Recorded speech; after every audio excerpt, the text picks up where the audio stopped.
it's a reason, and I get it, and I also, and again, Pat, I don't blame you.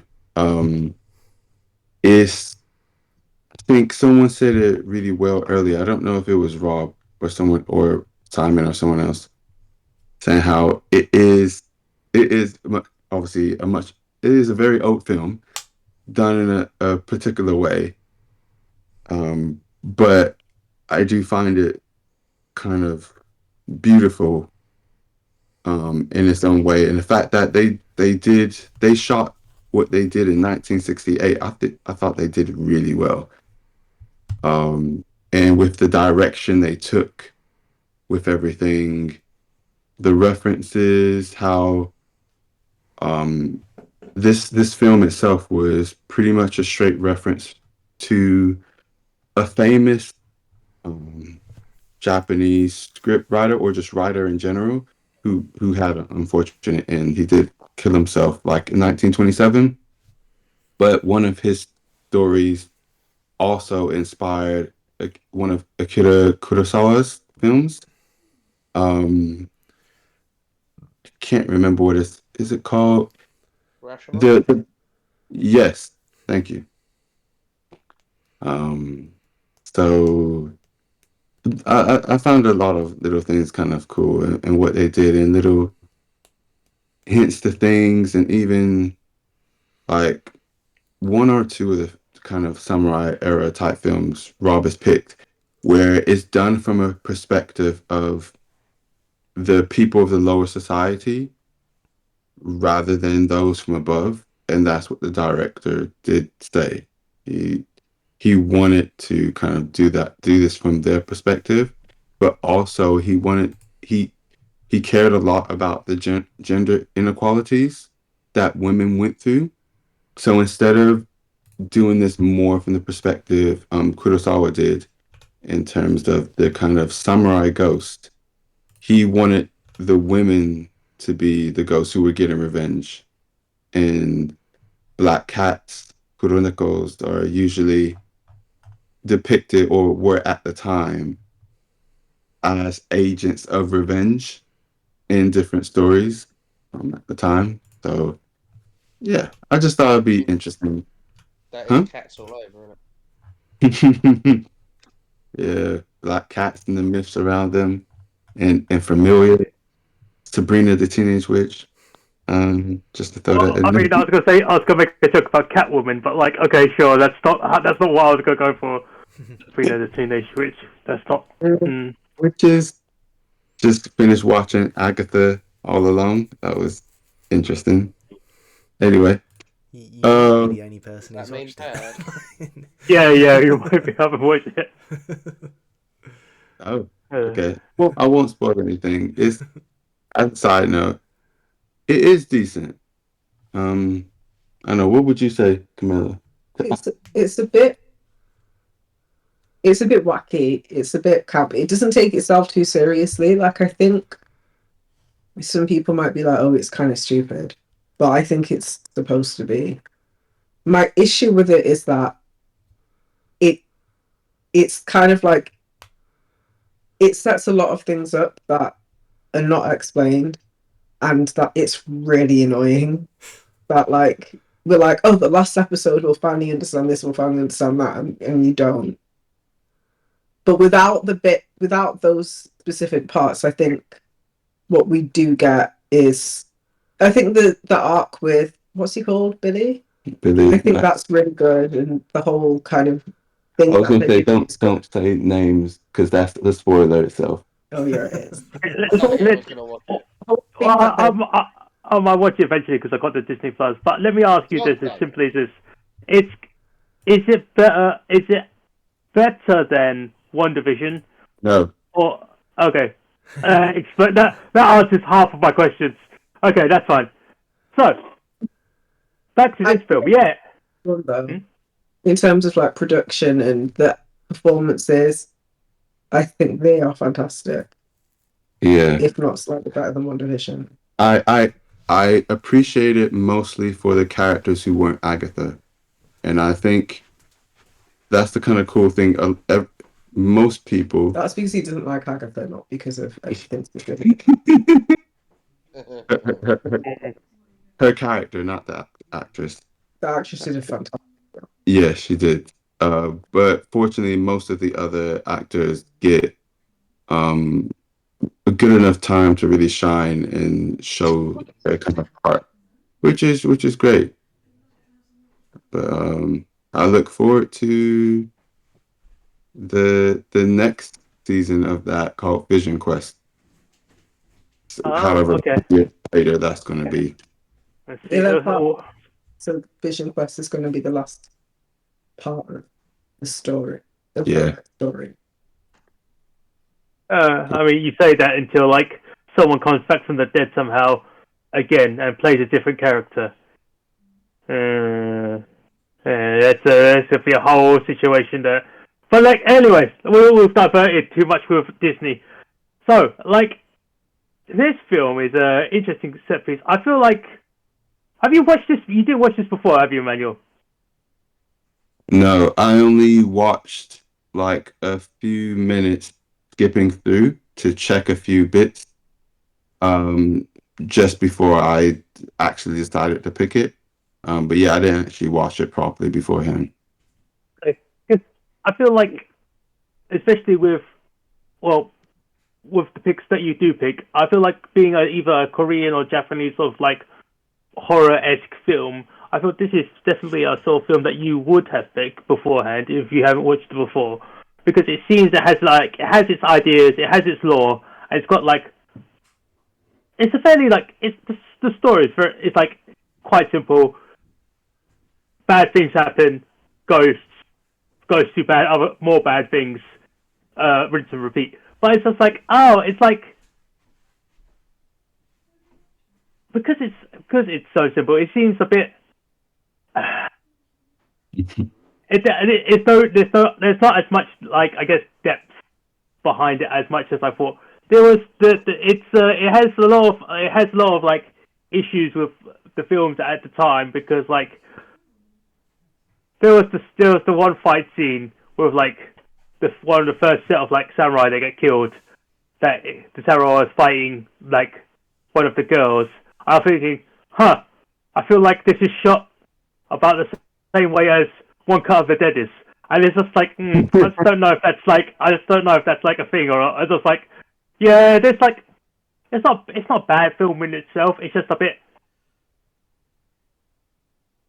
underwhelming, I guess is probably the way to say it. But it's not like, but then again, a lot of films that during that time period, it's probably like, you can't, because they don't have the technology and budget to do more stuff with it. It feels about, it's very simplistic. But it's not exactly bad, it's simplistic, is probably what I was going to say first. You just reminded me actually to go back to One Cut of the Dead. I like the reference where I can't the main actor said, "Oh, zombies don't like hold weapons, and if they do, then they have will. They so they can't have weapons. It doesn't make sense." And I was just I have wheels. and I was thinking, ah, reference to the Night of the Living Dead. That's what I thought immediately because obviously they some of the zombies have physical weapons and use them. Obviously they're not called zombies at the time, but I was just like, because the other guy was like, well, zombies can be different, there's different types of zombies, and he was just like, be quiet. It's just like, well, he's right, you know, like one of the films that started this whole thing off. Anyway, I was sorry. just gonna say, watching Kuroneko, I was under the impression that it was a very, very big influence on Under the Skin, because it was the way, I think it's just like kind of the way of you have the like pretty female luring blokes to their death where their innards get sucked out. I was sort of like, oh yeah, I they, I think it's quite interesting that they both do that thing like about 4 times. They do like the actual killing thing before stuff starts to happen and everything. But I thought like even like kind of the music, you got kind of like the thump and you got like the kind of the wood smacking against each other sort of sound. I was like, I would be very surprised if this didn't influence it in some way. And interestingly, on my system, they actually scored basically identically. I think there was like about, I think there was like a 1.5 point in the positives, and they got as many negatives.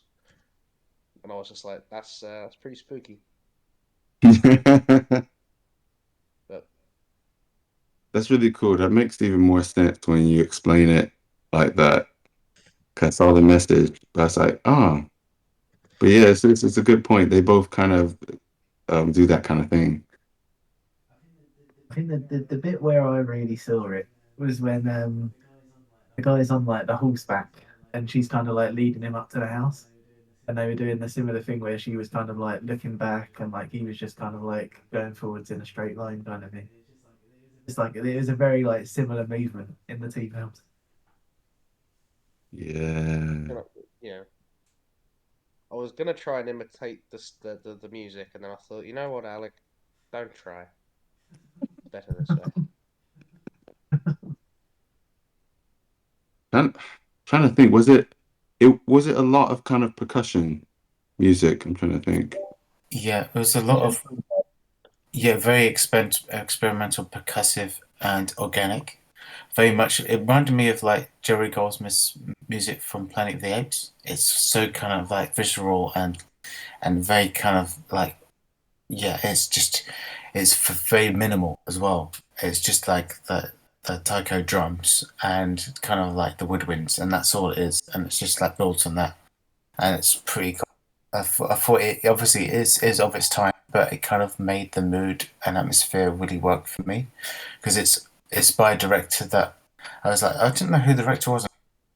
Crap, it's the director of someone that I've got as another film on my pick list that happens, and I was like, oh, it's this film and it's this director. And I was like, oh, so you've got another like Japanese um iconic movie of that era coming soon from me because that's one of my favorites. It's on the same sort of, it has the same sort of atmosphere and vibe as this.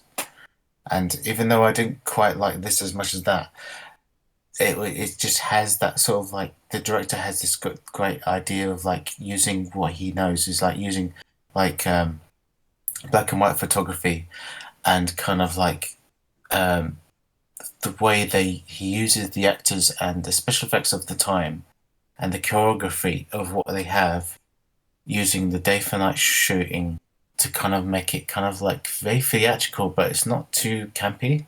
It's very kind of like Yeah. weirdly atmospherically nightmarish in some moments because of how they use smoke and the set design itself is definitely the strongest part of the thing for me, even if the story isn't quite as gripping as I like it to be. That was the thing for me. It's kind of like visually arresting, very very enthralling to watch because of how they executed it, especially in 1968. And but I just felt like it could have like took the concept a bit further because it kind of was like it was meandering at moments, but it had great moments here and there. I just feel like yeah, to appreciate more, I need to probably watch it a few more times to kind of like really get into like the the mood and the tone. But like the atmosphere was like great. That was the best part of it because of the music and the sets and the costume and the sound design was just like incredible for its era. I was just so I think we disappointed might in the. Hmm? Go on. I was going to say, I think we might have the same film on our pick lists again because the Oh, really? reason I was excited for this is because of what I imagine you're talking about. Oh, really? Do you think it is the same one? Does It's it? probably. Is it made in the 60s as well? Yeah, it's a 60s film, yeah. Oh, And it it was might be. actually, it was suggested on Daily Motion when I was looking at this. Oh, we'll So talk somebody about was it. updating it as well. It Um, might be on the manuals list. no, I think the more I think about it, the more I like it. And I've bumped my scores up a little bit, but I think there was only really like a couple of bits that I felt was like holding it back for me. The big thing was when she gets her arm back. Like I was kind of thinking, like, given the significance of this, you basically just handed it to her. Yeah. Yeah. Oh, done. And that was one of the only bits that I felt was really dated because they kept repeating the same shot of her going up into the sky with holding the arm, and she's like, Yeah, she died one time. Production choice because they So, kept doing it. Like, there was like a bit of like long sweeping action. It was like phew phew phew. It was it was really Pew, pew, pew. Yeah, it's a shame about that. That's the part that's like, okay, they could have toned that down a bit. It didn't need it. It No, worked. I really I liked it a lot more than I thought I was going to. I actually quite enjoyed it. I did say to Rob, I think I actually enjoyed this more than One Cut of the whatever it's called, One Cut from the Dead or of the Dead. That one. Yeah, I actually I'm so tired. I'm not even in the room. Um, I think what was interesting is kind of was it felt a bit plot wise like I could imagine almost being a bit like a Shakespeare kind of play. I'm not saying it's as good as Shakespeare, but I just mean in terms of like uh, like the soldiers and the women, and then like the family ties, and then like his choice to either like avenge his what's happened to his wife and his mother, or like or to actually go against the kind of status and kind of soldier stuff. So I thought in a way it kind of reminded me a bit of like a Shakespearean kind of tragedy, which is probably kind of also why I enjoyed it from an English kind of teacher perspective.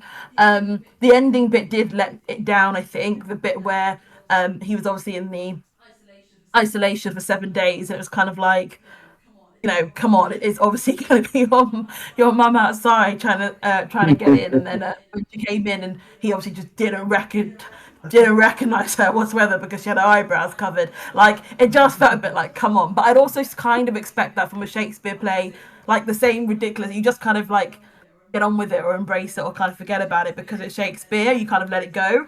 So it's kind of like, but I didn't. It was difficult to kind of give this the same, I guess, kind of like grace and so on. But I like the bit when obviously it switched to the scene with him in the fields chasing the bear hunter guy, and then obviously he started to click. Oh, actually, this is the son or the husband that's been missing. I thought that was really good. Like kind of that's when I started to get a bit more like interested in it. Obviously, like the beginning, but then when I kind of thought, well, actually, this is probably going to be the brother, or not the brother, the son and the husband, I was kind of, oh, okay, what's going to happen now? So I actually really enjoyed it a lot more than I thought I would. And I said to Rob, I think as a genre that I probably wouldn't normally pick for myself or enjoy watching, I actually probably feel a bit more inclined to watch other films. And I think he wants to show me. What do you want to show me now? Harakiri, yeah. So not sure what I've signed myself up for, but yeah, I actually really enjoyed it. So I thought it was it's a really, a great choice really of good film. movie you signed yourself up for. Is what you. Oh, well, that's good. But yeah, I really enjoyed it, Emmanuel. I thought it was a good pick. Like I said, didn't kind of maintain all the way through, and some of the not the stunts, but the bit where it kind of felt like they were on like a one track rope system, like being dragged across from like left to Yeah. right of every room for some of the flying bits. It was kind of like at least like move slightly off to left or right. It just felt like it was just going like across the screen. Yeah, I thought it was really kind of interesting, and I could see the kind of references to Under the Skin. To be fair, but yeah, much better than I thought it was going to be. So thank I'm you. gonna be a bit more negative. I was heavily disappointed with this. I found it quite empty and boring, and I was like, "Oh, okay, we're gonna get to the bit where um like the guy like the samurai goes, "Hey, who killed you?" And I was like, "I don't know, genius. Who do you fucking think? Who is she killing? Who are they drinking the blood of? Who do they keep going, we're drinking the blood of samurai?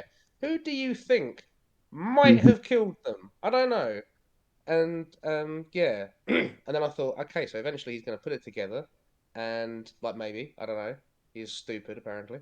But then I was like, cool. So he's gonna like team up with the mum. The mum's gonna decide she's gonna go in with the Hell Pact, and they're gonna like just exact awesome vengeance against Raiko and his samurai. Like, and they're gonna both die trying, but there's gonna be cool. There's gonna be flips. There's gonna be all kinds of shit happening, and they just goes, no, I'm gonna cut off your arm you're gonna turn into a cat lady, you're gonna flip around with your own arm in your mouth, and then I'm gonna have a Padme death. And I was like, cool, that was crap. That was- But yeah, That bit where what? where the guy was like, "Oh, you might not have killed anything. You might have just found this arm." I was thinking that's a bloody big cat, mate. yes. Yeah, that's That a looks cat like woman. you've put hair on a human arm. It literally was. That'd have been great if he'd have been like, Corey, you're in the movie. This looks Yeah, they're brilliant. eating the cats. Sorry, Simon. Were you going to say something?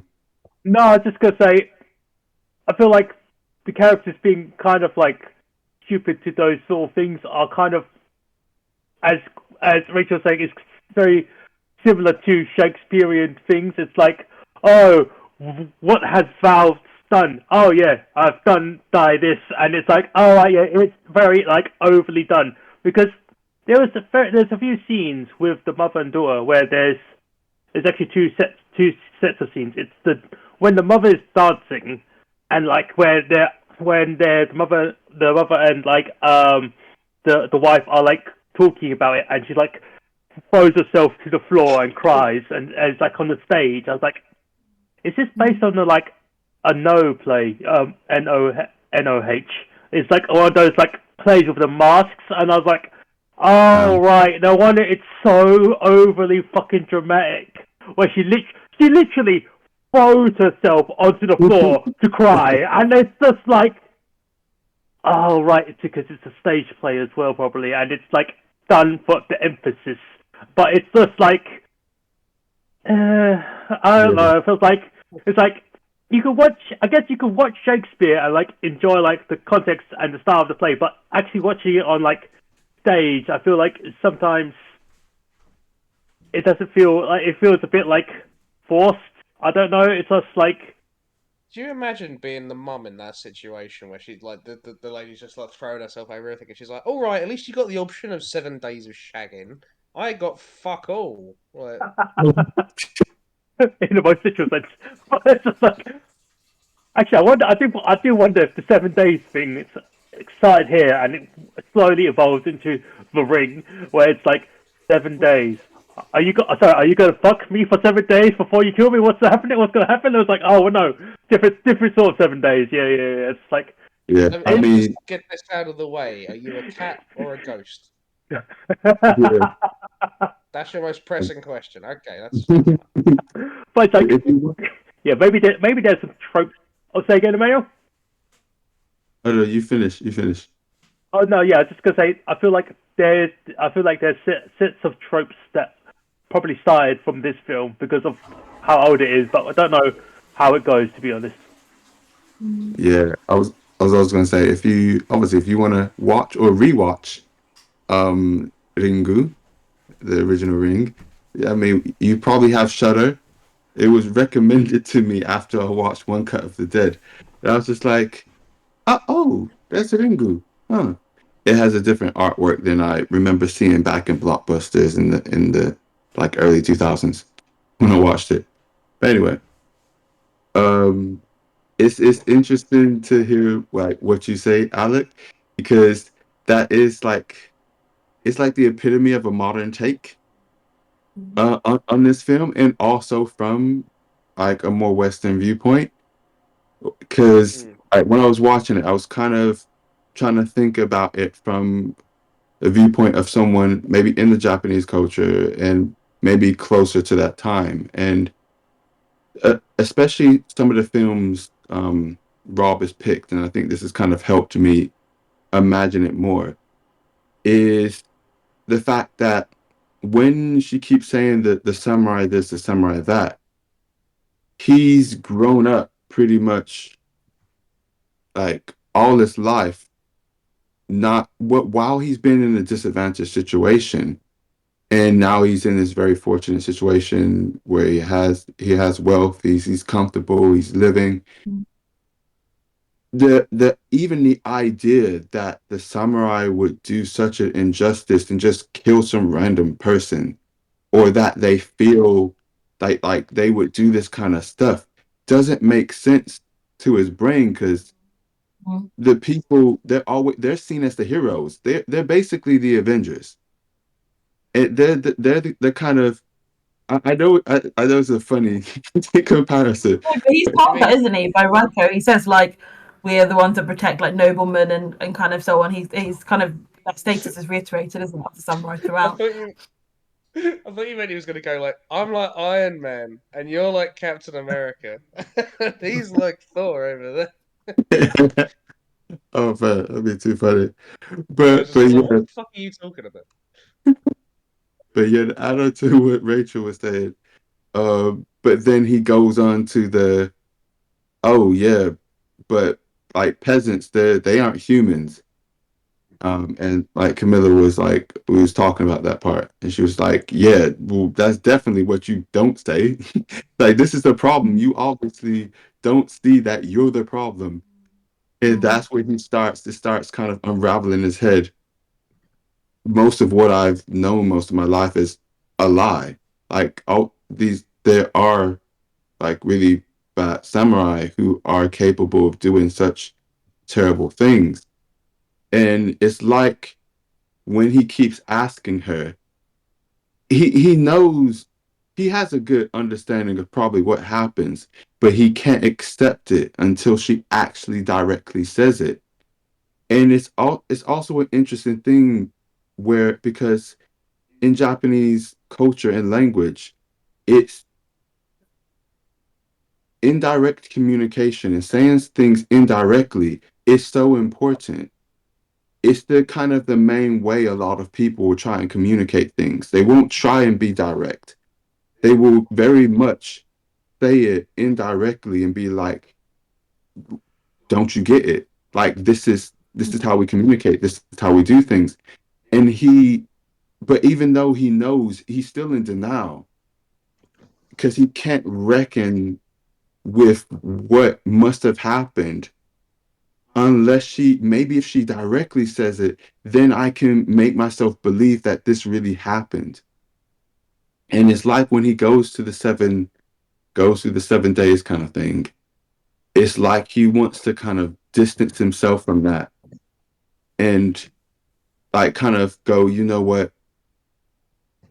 That it's really sad, but I need to move on with my life. Maybe, maybe it wasn't really my wife. Maybe it wasn't really my mom. Maybe it really was just a ghost. Maybe they're just playing on my my mind. Like when the guy was just like, "Oh, you think that you really think it was them, like or whatever? Like, have they bewitched you?" Like trying to get him to think things. I mean, I found the whole Mm. kind of thing weird. I know they, I know most of the time, and it's the translation's a bit weird.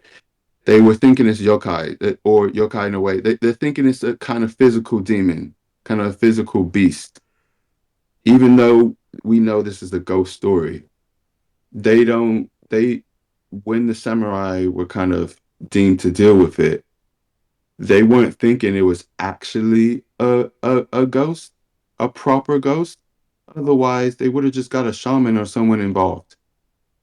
So I did find that kind of weird. It's Oh, just like, I mean, like that's really because of like his lords, right? Because like he talked about it beforehand. He's like, ah, yeah, because like, oh, that's how I became lord because I was fighting. Oh, what the fuck is that? it's Google Chromecast just brought up a image that's quite fitting for our film. Oh, interesting. But Yeah, yeah, it's mainly because the lord that he was serving, right, is like, yeah, there's no such thing as like monsters and demons. I had to fight a guy. I had to fight a fucking like demon from whatever mountain place. Turns out it's just a bandit. But to make myself sound cooler, I just called it a demon. And it's like, I don't know, because like I feel like he says a lot of things quite directly to him because he's his subordinate. Mainly because it's like, yeah, it's just about titles and stuff. Look, you used to be a goddamn. He pretty much calls him a farm boy, right? He calls you a lowly peasant or some shit. But look, you're yeah, now Gintoki of the Grove. Look how fucking badass that sounds. it's very important that you keep that honor as samurai, and it's like makes sense because because Yeah. like early People on make it. when early on because like it was a thing that I did get confused about because like about 5 people died roughly from earlier due to like the getting ripped their necks ripped out and stuff. I was like, but it's only 5 people. I was like, don't. I feel like because it's supposed to be during like the warring states, just 5 people dying isn't that important because like people die all the time, right? But because these are actually samurai and they have like titles and like I guess maybe noble names, it's like oh right because like if 5 peasants died, he wouldn't give a fuck. He would have been like oh hey less people to feed. But because it's 5 samurais dying, it's like oh it's a big problem. Like that's why the lord he was sweating so much for that big fucking puddle just to appear Yeah. on that thing. I was something to see that. I was like, how long was he just like kneeling for him to sweat that much for it just to make that big puddle? It was like, yeah, it's because it's lofty titles and like the honor and prestige that comes with the lofty titles. It's the reason why he has to act the way that he has to act. And even then, afterwards, he was shit talking like the emperor. And afterwards, he was like, but don't tell anyone I said this, or I'll get executed. I was like, yeah. I was like, Yeah. fucking. It's just like, all right, Uh, whatever, man. Saying that about the sweat puddle, I remember it reminds me about the kind of I say historical context where the more important the people are that you need to that let's say the emperor's called or someone high status is called a meeting, called an audience, and you have to go see them. The longer you make them wait is relevant to how high you are. So he could have been waiting in this freaking full garb in a freaking hot weather, bent down like that. It could have been, who knows, it could have been all day long. And then he's just suddenly appeared. This guy is a wreck of nerves. He's like, am I going to literally be killed right now? He's been making me wait for so long. Yeah, imagine that.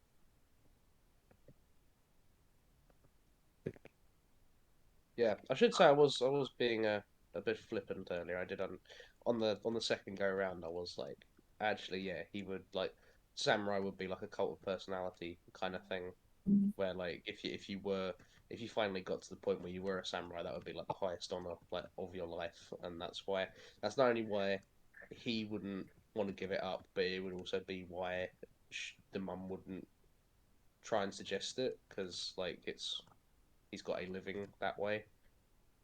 But Yeah. yeah, it's Yes. so yeah. I understood what was going on, but at the same time, I was like, every other samurai movie I've watched has ended with them murking like about 30 people. So I was like, mm, not so Fair. bad. And it's fine. It's all right. Like it makes sense because at the end of the day, we all come at this from different perspectives. And in films, while you have the art side, you also have the enjoyment side. And some might have maybe, I don't know. It's it's one of these films that's really made for a particular audience at a particular time. And that might have been the mainstream at the time in that part of the world. But obviously times have changed. So yeah, we're gonna be like, what the crap? Why are you doing this? But then yeah, like you said, when we stop and think, actually fair. I was just like, I feel for this guy. He's in a crappy position. Like he This is actually definitely a crappy position. like he he finds out he comes back from war, finds out okay, they're burnt down, they're probably dead. This is messed up. Maybe I'll find them, but who knows? Only to find out they're ghosts. And then once he kind of finally kind of accepts the truth, his wife is gone to hell, and he'll never see her again. And it's just like, what? And it's just like, okay, I know I don't want to give this up, but I also don't want to straight up kill my mom. So, okay, I got an arm. That should be enough, right? All right, cool. I'll just bring back the arm, do the 7 days, and it'll be all right. But then he does the whole dumb trope that obviously we've seen so many times with vampire films. Yeah, It's he was like, armed and dangerous. Everything. God damn it. That's great. Couldn't help It's like, himself. you, He's had you that in the don't. chamber since we started. So, yeah, you don't let a vampire in, kind of equivalent thing. You let the right one in. Anyway, like, See what you did there. yeah. Especially if they look like your mum. Don't let them in. That was Oh, like, I think that's the thing, because of the way that we watched it, and because I was getting frustrated with the adverts and like having to restart it and all that kind of stuff. I don't think I gave it the credit that I should have. And this is where I'm thinking now, like as we're talking about it, that actually there's probably a lot more to it than I was thinking at the time. God, you guys are Because really I think like, susceptible to adverts. fucking hate them, man. They really wind me up. No, Yeah, too. Yeah, Would you it's, would you it's, say there was more to it than meets the eye? I guess. What? Yeah, I guess. I'm just That's, I'm just going based off you saying that there appeared to be more to it. Oh, you delivered it like it was a pun.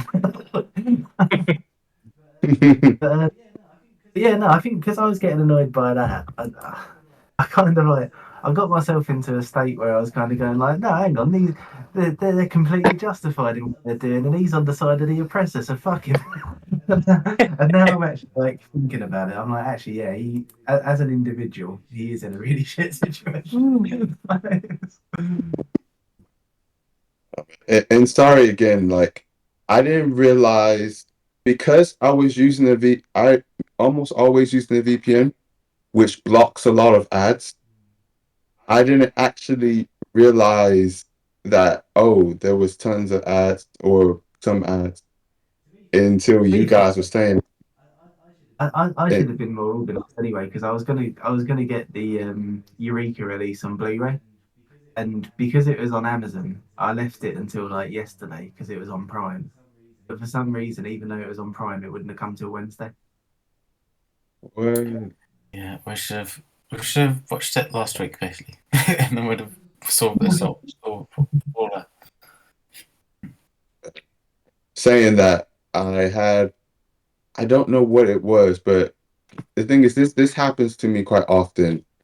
So this is more about casting and mirroring and all this stuff, Ben. But I thought you meant your mum and your wife come back as ghosts and they're drinking samurai blood and you got to deal with it. And you're like, oh, fuck's sake, not again. And you have not. a really odd thing about recognizing them. Just as soon as they get measles, you just no recollection of who they are. Just give it to me straight. Are you my mum? I mean, I can't blame that because he was 18 when he left, and he's now 22. It's like you just didn't recognize him for like you haven't seen him for 3 years. And some like fake freckle makeup on her. It's like, oh yeah, I don't recognize you. I haven't seen you for 3 years. It's like, yeah, I guess that's how that works. Didn't recognize him like the first time he saw them. I do, It's like, I do like how he's like, he goes like, I'm sure of it now. You are my wife. You have the same boobs and butt. It's like,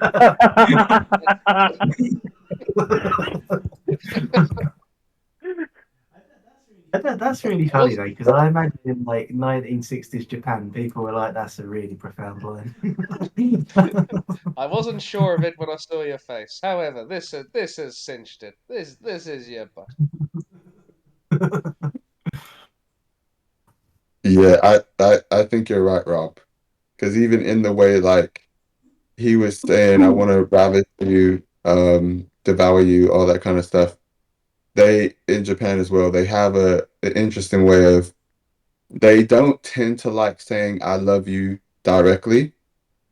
They like to say I love you through different indirect ways. whether that's saying some quirky kind of few lines or maybe a short poem. That was basically him saying, I love you and I really miss you. But in a weird, quirky, funny way. Instead of saying "I But love one you," thing that say I this didn't cool get thing the instead. one thing I didn't get the significance of is there was a few scenes where it cut away to his mum like doing some. It looked like some kind of like shamanic dance. I wasn't really sure what that was. Yeah, that's That's what that was the that's why I say it was based off like a no play. It's kind of like I don't know if that's if I don't know if it's the best phrasing of it. It's kind of like the Bollywood thing where like if it gets too like intimate, they go to interpretive dance mode, and it's like oh right, and it's like you because know, it's punchy there. yeah, because it gets quite intimate, but then after this, like that's why it cuts to the like because it's on the stage on the actual stage. It's like interpretive dance. That's how it's like. Oh right, yeah. She just needed a few masks and stuff, and it would have been yeah. It's a goddamn stage play drama, and it's like yeah, okay, that makes sense. But it's just like it's just one of those things that you go.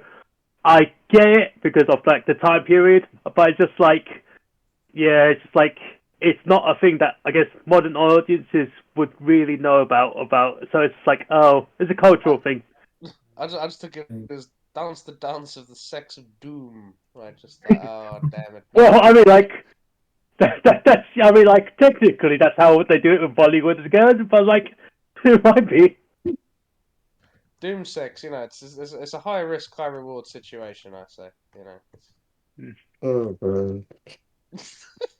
But yeah, I think that's the that kind of part of it that kind of made me it made it feel to me kind of like a certain art house films that they kind of do things in a really artful way. Okay, that's happening, but we're going to have this kind of really high contrast dance, interpretive dance going on by this spirit who's going through a lot of things.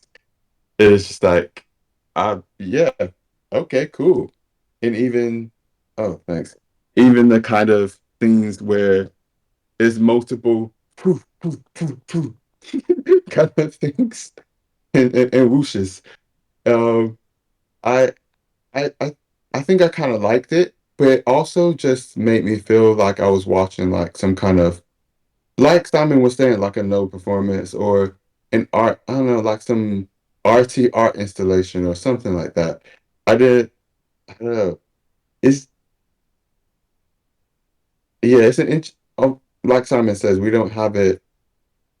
don't have things like that quite the same these days. Unless someone's just trying to recreate things like that from the past. But one thing not directly related to the film, I was saying to Ben, um, when I only saw some ads when my casting was messing up basically because I realized, and this happens sometimes, I couldn't pause or rewind. I can fast forward, but I can't pause or rewind. Otherwise, it like would break for me, and then I would just get a loop of Oh ads. wow. It wouldn't rewind it. Damn, that's interesting. I Yeah, thought so mine would. I was trying to focus to make sure I didn't miss too much. But I also, in a weird take, I took off my VPN because I was trying different things, and I couldn't cast unless I had my VPN on, which I was like, wait, what? And I don't know, my thing was doing all sorts of things. So hopefully you can sort out your screen mirroring. I don't know, maybe you just need to reset your phone and your TV. I don't know. Yeah, reset your TV as well. Maybe that might help. Um, but anyway, yeah. That was one of the things that was really frustrating me is that I tried to use the browser on the TV to go to Dailymotion, and then the video on like the actual film loaded on Dailymotion. Then the advert playing before it wouldn't load, so it just got stuck in like a loading loop. Oh, Oh man. Well, we know. Well, I know not to pick something when if I if I can only find a Daily Motion link. We, To I mean, find- I we think could everyone's in the being very future we could dramatic. just do what we did with Mercury and just distribute it on Google Drive. No, you just, I mean, like, yeah, you just, I don't know, it's the same thing we did last time. I buy the DVD and I just send it over to everyone's houses. Yeah, yeah. Okay. Oh man. But would you like to do favorite scenes? Okay, like, Oh, favorite scenes. This is. To be fair, I haven't even said anything yet. Oh, you said so oh, you haven't even Oh yeah, seen you haven't. it. Yeah, you haven't had your interest of yours. Yeah. To be fair, gonna add. I'm not gonna be able to add too much to it. I thought I didn't really think too much of it. Like I don't necessarily think it was a badly made film or anything. I just didn't. I didn't really engage with it. Um, Obviously, the beginning bit with the rape and murder and burning the house down is pretty horrific, even for the type of film it is. And then the ghosts killing samurais. Just it just didn't do a hell of a lot for me. I just think it's just one of those films that we all have them, like we'll sit there and watch them and just can't get anything out of it, to the point that I noticed this early on, like when the two dead bodies are lying there. Obviously, it's 1968, so you haven't got all the technology to edit things out. But I was like, it's quite funny just watching the bodies, and you can visibly see them breathing.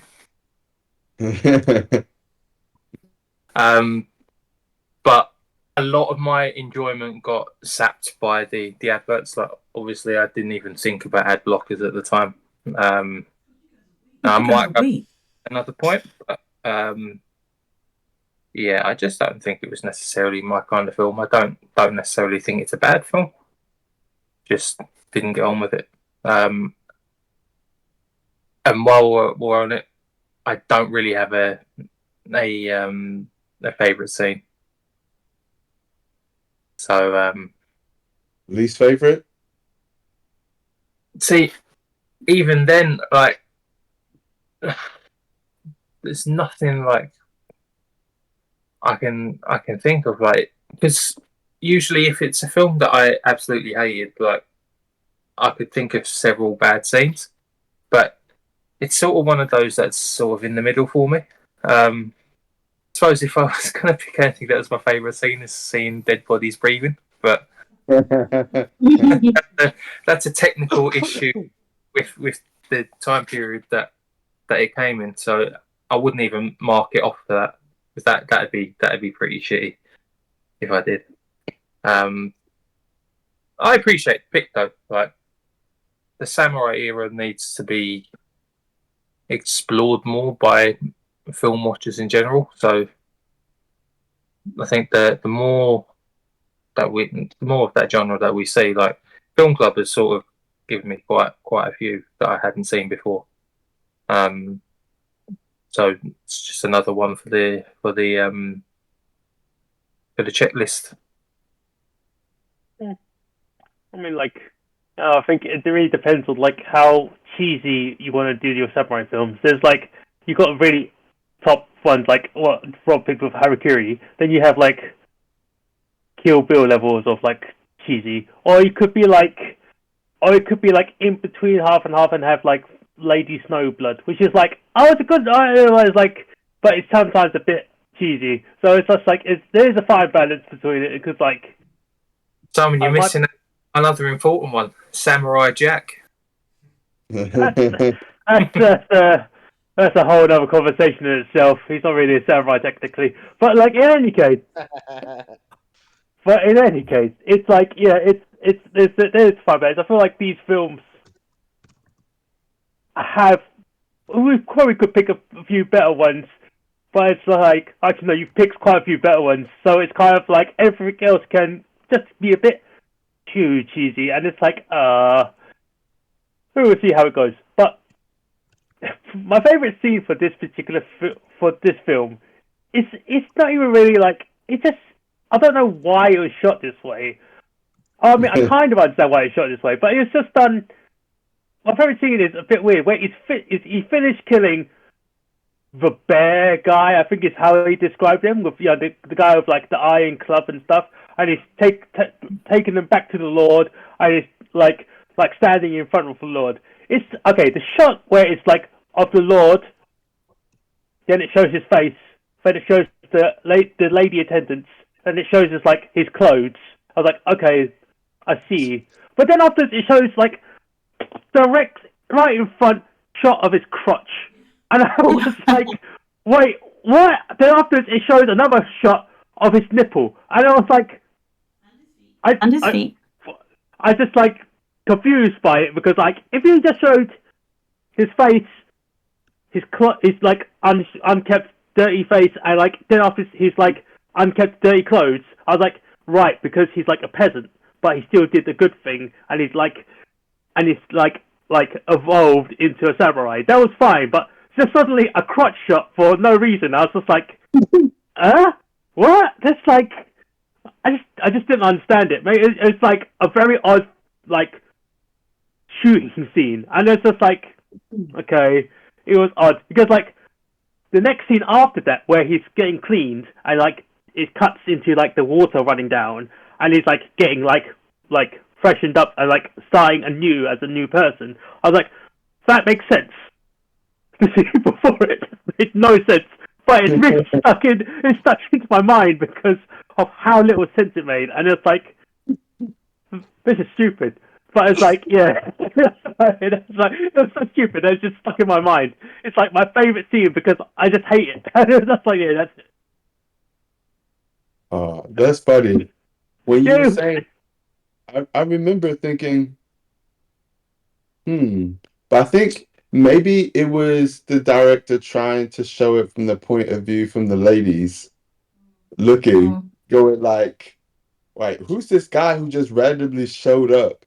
And yeah, they're looking at, I guess, his crotch and his nipple because just like I don't know, he's just such a mess. I don't know. That doesn't mean we need to see like it's so close up. It doesn't make sense now. Instead of a whole body shot, it's like no particular. It's like, huh? Because it's not like the ladies are going to see him in a more attractive way because they don't know what he's done at this point, do they? They don't know until he tells the guy, and then he brings out the head. So yeah, it doesn't quite Maybe. make sense. Was it not to show that he basically kind of looked as if he almost came from nothing, and therefore this was quite significant in terms of then the status climb into being a samurai? Yeah. Was it not to show that? Oh no, yeah, but Rachel, like seeing the disheveled face, the disheveled clothes, and like the sandals were perfectly fine. It's just suddenly there was a crotch shot and a nipple shot, which is kind of like added in there for a bit odd reasons. Is what I'm just saying. I think Just the idea of like showing up, I guess, as somebody who is that particular status, it's almost like that's, I guess, how significant this symbol of strength was in terms of killing the bear hunter, and almost like how far away he was from that's being anything worthy, like or respectful at least beyond before that. But actually, his strength and the kind of result that he's been able to achieve, it's kind of like regardless of that, and regardless of the fact that he's barely got any boxes on or shorts on covering his crotch or and his nipples are out, like actually he's still quite well rated because of what he's done, and therefore it's like a like showing the juxtaposition of that. Sure. That's how I took it anyway. But yeah, that might not be the case. I don't know. oh no, it's just because I can't. It's essentially we're having a conversation of how to justify looking at his dick, and I don't know if that's the correct way to have this conversation. So it's like You won't like Magic Mike, Simon. There we go. I'm gonna struggle with that one. So, anyone else a favourite scene? You know what? I don't have a favorite scene as such because like I'm kind of finding it hard to like pick something out from amongst everything, if that makes sense. But I've just been reading an interview that the director did with Criterion, and it's really interesting. Um, I might just tell you a bit about that instead. um, Yeah. like, so in this interview, he says, if you have to look at society through the eyes of those placed on its bottom level, you cannot escape the fact that you must experience and perceive everything with a sense of the political struggle between classes. This sets the general political background of the film, and then he goes on to talk about how, like, as an artist, he likes to see the struggles that affect the individual human rather than from a political level. And then in the interview, they said to him, "Does any character in Kuroneko represent you?" And he said, "My sympathies are expressed through the peasant mother who is slaughtered with her daughter-in-law at the beginning." I thought that was pretty interesting. Yeah. Yeah, that's yeah, makes complete sense with them. I think I saw a bit of that, but I didn't get like go through to read it. I only read tiny bits of some of the interview. But yeah, I'll paste a little bit in the chat because it's quite interesting to read. thanks. Can you send the link as well? Yeah, sure. Yeah. Thanks. But yeah, I think my favorite scene. I find it hard to pick a favorite scene, um, but mainly because I think I would say I have like two f favorite elements. I don't know. That's even hard itself. But anyway, so my favorite elements, I'll just say the kind of parts I like the most, is the kind of the dancing that the mom would do. I just thought that looked really cool, especially with the kind of percussive music and the kind of high contrast, black and white kind of take they were going for. And I also, even though in a more funnier way, I did like the whole kind of whoosh, whoosh, whoosh, whoosh, whoosh, whoosh, whoosh, like the duplication of stuff because it's like, yeah, this is the 60s. It's like you're gonna have some stuff like this sometimes. It is certain things. It's like, yeah, they only have so much film, so much money, and so much kind of room to do certain things. But it's like it works. Why not? And it just kind of gives me imagine people on stage. I'm not sure if it was Rachel who said this. It's like maybe the same string, and they just keep getting the person to go. They just keep doing that. It just makes me do that. Like, yeah, I'm watching this on stage, and they're just like, yeah, it's just the same kind of thing. Cool. But it looks cool, kind of seeing that happen, and I'm kind of like smiling, laughing. But then you've got this guy who's acting terrified and being like, "Huh?" And she's just going, "Wee." So that was kind of entertaining to me. And I think thirdly, I liked the kind of use of the fog and mist kind of stuff, and even the fact that there will be times when the sun is like still swinging his sword, but then suddenly you see he's in the ruins of the burnt house. Yes, So it's I like like, that. The yeah, illusion. yeah, just like with the whole, I guess, under the skin. It's like it's an illusion that's being cast over this, Mm. and it's not what it really seems until you're out of it. But but yeah, it has a very, I guess, Shakespearean tragedy end as well. Or there's many things that end in that way. It's just like, yeah, they're all just dead and damned. That's the end of the story. No one gets a happy ending, but then that's Mm. also probably quite realistic of the time. you have some that are taking revenge, you have some that are trying to make something of their life, but because of all this crap and the corruption, they all just end up in sucky positions or just yeah, yeah.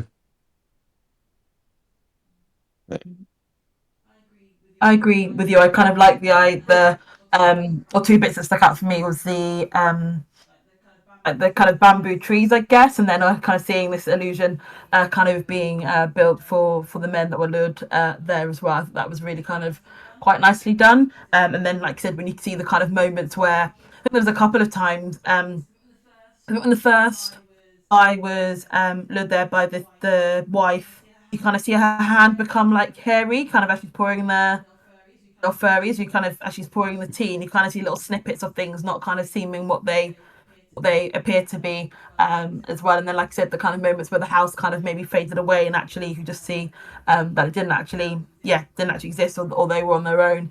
I thought was cool. And then I kind of liked there were two scenes. So the first scene, obviously, when as Simon says, where he does kind of show up and he's got the guy's head and he's kind of justifying or trying to prove what he's done in kind of heading the bear hunter. But then I kind of thought that scene when he goes back and he talks about the cat's arm or leg arm, and kind of that questioning, that kind of mirroring of the two scenes, it kind of was a nice echo back to him having to now, even though he has a samurai kind of status, he was still having to kind of like prove himself, and maybe there was still that kind of skepticism as to whether he was being honest or could be trusted. So I thought that was quite nice that even though he'd got the status, there was still that kind of like disbelief, and he wasn't really kind of I guess what maybe what the Lord thought he was supposed to be, or the Lord didn't fully kind of trust him, I guess. And I thought that was quite interesting that despite him out as like the strongest soldier who could perhaps defeat these demons, there still was that like, oh, I don't fully trust you. You still don't kind of not fully believable. So I thought that was quite a nice echo to the earlier scene as well. So I like that. Yeah, I didn't think about that. That's a cool kind of mirror of that. Just as on the recording, Corey said her favourite was the first love scene. It was tender, beautiful, and so sad from the context, and the fear that she might kill him added good tension. Mm. That's Yeah, I was true. waiting actually thinking, was she going to kill him or not? Yeah, I also thought it was beautiful. Like, I think that was the first moment I was like, oh yeah, this is quite beautiful. He's actually reuniting with his wife, only to realize, oh yeah, it couldn't last, unfortunately. Yeah, she chose to go to hell to kind of be with you in these few days.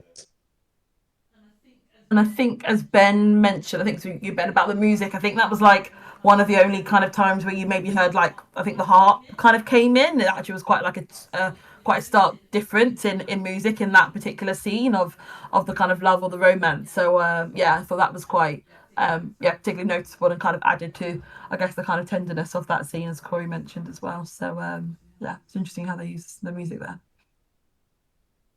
Yeah. I also quite like how I wasn't expecting a scene like that in this film Mm.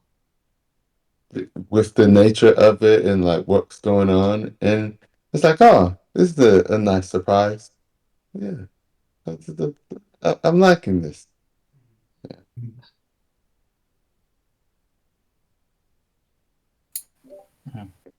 I think one of my favorite scenes or sequences was I forget the name of the guy, but obviously you smash cut to the guy coming back into the foray on horseback, and it's just like epic tension that is built when he's just arriving back into the scene on the horse with the music building and building, and then it cuts, and as he gets back into the town, and when he's interacting with, I think it kind of goes a more humorous route where he's just like got the head in the bag and everything like they're just laughing at him, whether it's just like for multiple different reasons, and it's just I thought that was really well done because you got this brilliant use of tension, and then you kind of subvert it with a lot of humor and got a lot of intrigue. And who's this guy? What is he? Oh, his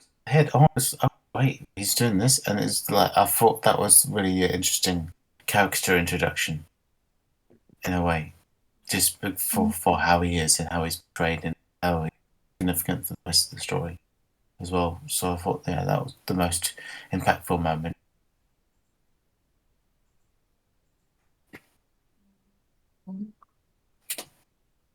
Yeah, definitely. I thought it was interesting how I guess he'd kind of taken quite a lot of pride in his name, right, in terms of like being from the Grove, and then I guess actually kind of going home and seeing that his home had kind of been burnt down, his loved ones weren't there. It was quite interesting that was his name, but really it didn't really mean anything because he didn't home was actually nothing. There was nothing there that kind of was lasting. So I thought that was just an interesting choice. Yeah, that is a sad one. Mm. Has everyone said their favorite scene? I know um Camilla, she's tired. She needs to go to bed. But otherwise, has everyone said their favorite scenes? I haven't because I don't really have one. Do you have a least favorite or a No, noteworthy moment? I was equally bored. I just plateaued. I was just like I can't build stuff. But sorry to I end it on find, that note. I find Oh it wait. interesting, huh? Oh no, I was just ask if you said this is similar to Under the Skin. I was gonna say, did Ed watch this as well and give it the same sort of scoring? No, no, okay. That's all I She, was gonna ask. I was like, I'll get away with getting her to watch Under the Skin once. I'm not getting her to watch Under the Skin another time, but Japanese. Okay, enough. Oh, man. It's an interesting one and probably a testament to the film itself that like there's plenty of films that like maybe many of us have picked or I've picked. And there's usually like there's either favorite or least favorite scenes, but it's not as often. It's just like it was okay. It's just I literally can't pick anything. It's like it doesn't provoke enough it doesn't provoke enough like, oh, this sucks. But it does it yes it I'm not enjoying it, but yeah, it's an interesting one. What it kind of provoked from different people. Yeah, it just washed over me. I'm afraid. I'm sorry. That's okay. But I'm glad I picked the classic. It's probably the oldest film I've picked. I don't think yeah, I don't usually pick films this old. Huh? I said yeah, it could be your oldest. Yeah, I think so. Because I think that, yeah, there's reasons I usually don't pick films this old because there's just a lot of kind of problems from a modern perspective. I think where you try to watch it sometimes. I thought, you know what, yeah, this is a classic, and it wasn't on purpose with Rob's pick. I know they're very different films, but they both happen to be Japanese and It's in quite, the horror number, but very different. quite a nice Halloween double bill, to be fair. Really cool. I'm Just one glad you more picked thing. it. I really enjoyed it. Yeah, the more I Yeah, think about it, the Yeah, I really liked it. go on, Rob. Oh, you go, Alex. No, Rob's gonna forget what he was gonna say. I'll finish it. I was just saying, the more I think about it, the better it gets. Oh, okay. No, I was just gonna read out uh Camilla's bit. She said, "I'm with Corey. The first love scene was beautiful. My separate favourite scene was the one with the giant cat leg, just for how ridiculous it is. And both men also know how ridiculous the whole thing is. I didn't really enjoy the film and found it a bit boring, but that was a nice bit of comic relief in something that was otherwise hard to get through." the bit with the cat leg. It was kind of reminding me of the Simpsons episode where Homer has a huge turkey leg, and it's there's nothing in common. It's just like seeing somebody bite and it just takes my mind back there. It's good, basically. Oh, buddy. Giant turkey leg. Yeah. Thank you for watching. And whose pick is it next?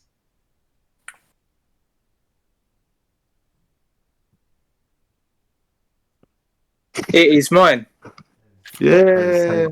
Pat, what is your pick?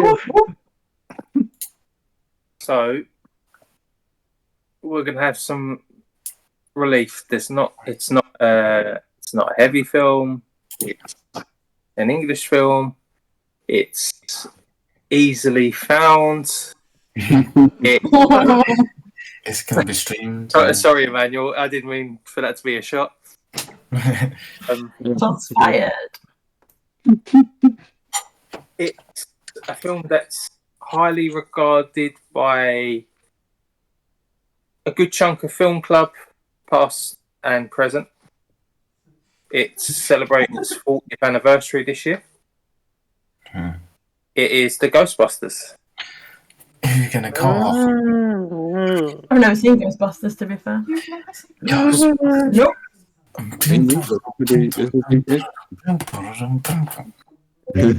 Well, it's safe to say someone's excited.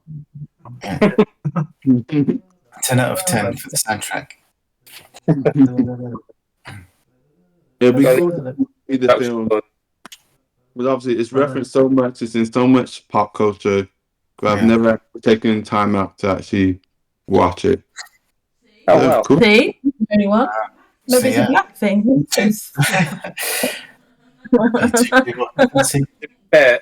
I meant to pick this earlier. 3 years ago. But yeah, it's on my list. Maybe Rob's as well. I think. Yeah. I think if Rick was still part of Film Club, he probably would have picked it already. Yeah, it's probably Dan as well. Yeah. I don't know about John though. If he appreciates I it. don't think I've seen it, to be fair. You know what John's like with films. Yeah. In memory of Rick and Dan. R.I.P. They live on in ghost form. They're not dead, right? Been more organised this week as well. I've just ordered it. Hey. No, it's weird. Well, I was actually gonna say you're actually choosing the original Ghostbusters. You're not choosing the 2020. Oh crap! Yeah, Oh, shit. it's Oh, my Ghostbusters 1984. 1984. Make that specific. That one. Yes. No, that logo was used on the new one as well. So. Yeah. Right, guys. All right. Good night. Okay. Good night. All right. Goodbye. And now I am actually excited for this film. I haven't watched it for the longest time. I feel like I could go make marshmallows. Yeah, I'll go make marshmallows next time then. Oh yeah. Good job.